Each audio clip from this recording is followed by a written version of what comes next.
Tous les hamsters syriens qu'on a dans nos maisons aujourd'hui, qui sont domestiques, proviennent d'une seule famille qui a été capturée en Syrie il y a même pas 100 ans, dans un champ agricole. On sait qu'avant 1839, c'est une espèce qui avait été jamais aperçue, souvent confondue avec des souris, des rats, mais on n'en voyait vraiment pas souvent, ce qui explique pourquoi on a commencé à en parler dans les recherches scientifiques seulement à partir de 1839. À l'état sauvage, c'est une espèce qui, comme le nom l'indique, provient de Syrie, qui est une région assez aride avec des sols très compactés, souvent sablonneux. Il y a beaucoup de champs agricoles dans certaines régions, comme dans la région de Alep, où on semble avoir trouvé le plus de hamsters syriens. On sait aussi qu'ils restent souvent cachés dans leur gros méga système souterrain de tunnels qui peuvent mesurer de 1 à 2 mètres de profondeur. Ils sortent aussi seulement la nuit pour éviter les prédateurs.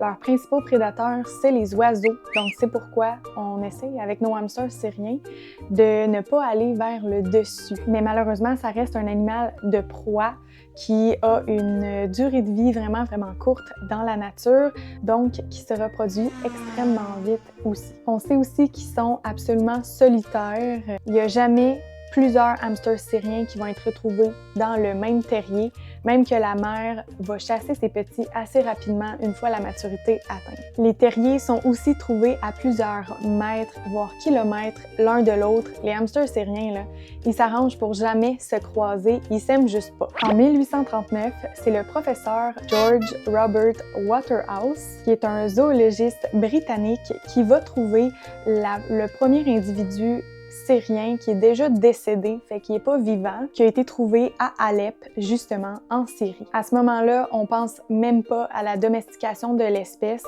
On vient de découvrir un nouvel animal, on sait pas trop c'est quoi, on pense même qu'il est en voie d'extinction tellement on n'en voit pas souvent. Et ce premier spécimen-là, il est encore disponible dans un musée aujourd'hui.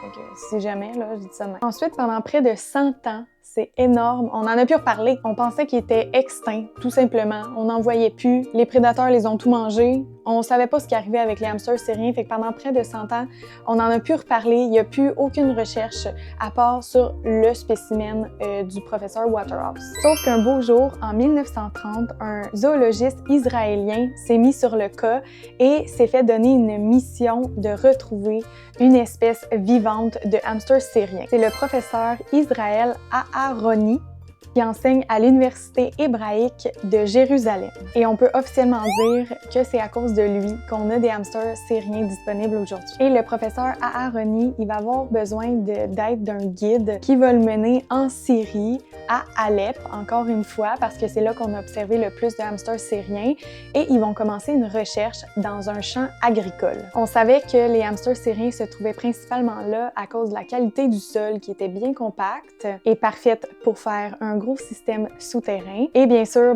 eux, ils pouvaient se gâter puis manger les cultures agricoles aux alentours et ils se sentaient cachés des prédateurs à cause des grandes herbes qui y poussaient. Et c'est d'ailleurs pour cette raison-là qu'aujourd'hui, les sprays, les bouquets, les gerbes séchées sont aussi populaires avec les hamsters parce qu'ils recréent l'habitat naturel dans lequel ils proviennent, puis ça leur fait des petits arbres pour les cacher pendant qu'ils creusent puis ils font leurs activités dans leur habitat. Je vous cacherai pas, par exemple, que la première et seule capture sauvage de hamsters syriens s'est pas passée tel que prévu. Et je trouve que ça, on n'en parle pas assez souvent en profondeur, puis on évite certains détails. Mais disons que ça n'a pas été fait très éthiquement parlant dans notre monde d'aujourd'hui, mettons. Donc, pour raconter toute l'histoire, ils se sont rendus dans le champ agricole. Lui, son équipe de mémoire et le guide local qui les a menés là. Ils ont commencé à creuser et détruire une partie du champ agricole jusqu'à ce qu'ils trouvent une entrée d'un des tunnels souterrains qui ont commencé à creuser. Ils ont dû creuser plusieurs mètres dans le sol avant de trouver une maman et ses 10 ou 12 bébés. Là, c'est vraiment selon la recherche, là, il y a quelques différences qui peuvent être trouvées. Quand ils ouvrent le terrier, voit les hamsters, la maman avec ses bébés commence à paniquer complètement. Les bébés commencent à paniquer, cherchent à se sauver dans d'autres chambres. Eux essayent, bon, tant bien que de mal, de rapatrier tout le monde. Je sais qu'il y en a certains bébés qui ont réussi à se sauver. ou qui ont été tués directement par la mère quand elle était stressée puis que le terrier y était ouvert. Ils ont mis la maman et les bébés restants dans une boîte.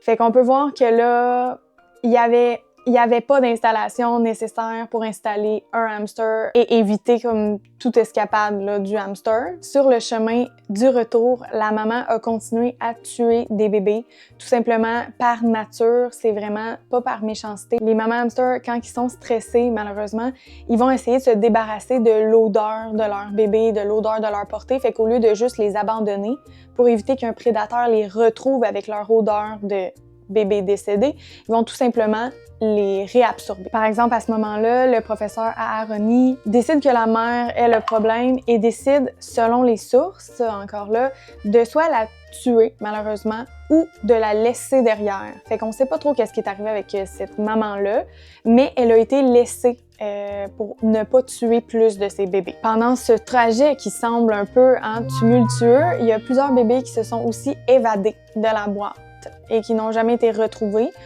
ou, selon les sources encore là, qui sont morts de blessures ou de mauvais soins lors du transport. Au final, on parle d'environ 3 à 4 individus qui ont été survivants de cette capture-là, qui sont les bébés de cette maman-là. Ça, c'est fou de se dire que de 3 à 4 hamsters ont pu se reproduire entre eux après et donner tout ce qu'on a aujourd'hui. Le professeur les amène à son labo. Lui, il a réussi sa mission de trouver des hamsters syriens en vie. Et ces hamsters syriens-là, avec chance et en fait de nature, se sont reproduits entre eux, donc frères et sœurs, il n'y avait pas de problème. Hein? Et rapidement, le nombre de hamsters syriens a grandi, ce qui a fait qu'ils ont pu être envoyés dans plusieurs autres labos.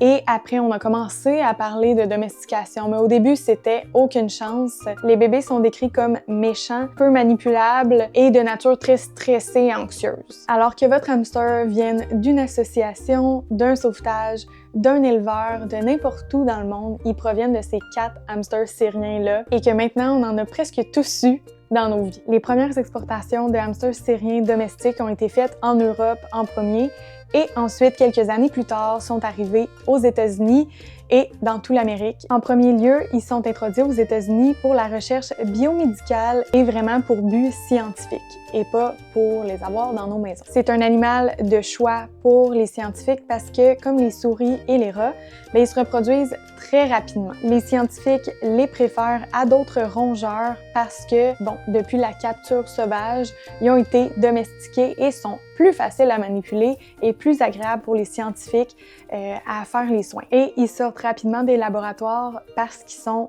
cute.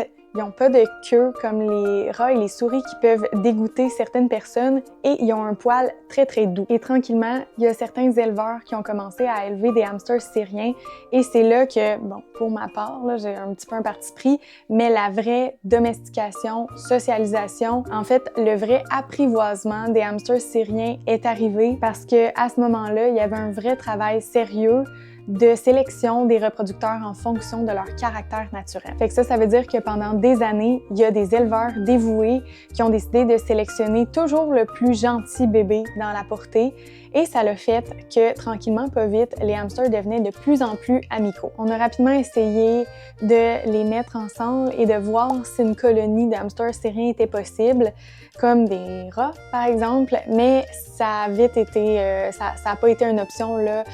Rapidement, on s'est rendu compte que c'était des animaux qui étaient strictement solitaires et c'est encore le cas aujourd'hui, ça va toujours l'être, même après une sélection ardue. Alors, en prenant en considération que les hamsters syriens sont seulement arrivés en 1940, en tout cas vers 1940 au Canada, il faut dire que ça fait même pas 100 ans qu'on commence à en apprendre sur eux dans nos familles. Et j'apporte ce point-là pour qu'on se donne une chance en tant que propriétaire de hamster d'en apprendre encore plus sur nos animaux de compagnie et sur les soins qu'on doit leur apporter. Pour ma part, ça fait un petit peu plus de 10 ans que j'ai des hamsters syriens chez moi et j'ai dû changer mes habitats probablement une dizaine de fois. Ça n'a pas de sens. Les recherches, ils continuent d'avancer et c'est des propriétaires comme nous qui remarquent que finalement, le minimum qu'on disait que c'était le minimum, faudrait l'augmenter parce que mon hamster vient fou dans le minimum. Là. Et aujourd'hui, on est loin de la capture sauvage. on est rendu avec beaucoup plus de connaissances sur les hamsters et c'est une vraie chance de nous dire que ça continue d'évoluer parce que ça fait juste quelques années qu'on les a ici sur notre continent. Alors tout a commencé avec une famille de hamsters capturés et maintenant, bien, on en a tout plein chez nous. Puis je suis certaine que si vous écoutez cette vidéo-là, c'est soit que vous en avez déjà eu un ou soit que vous allez en avoir un, mais au moins, bien, vous allez connaître l'histoire de votre petit compagnon.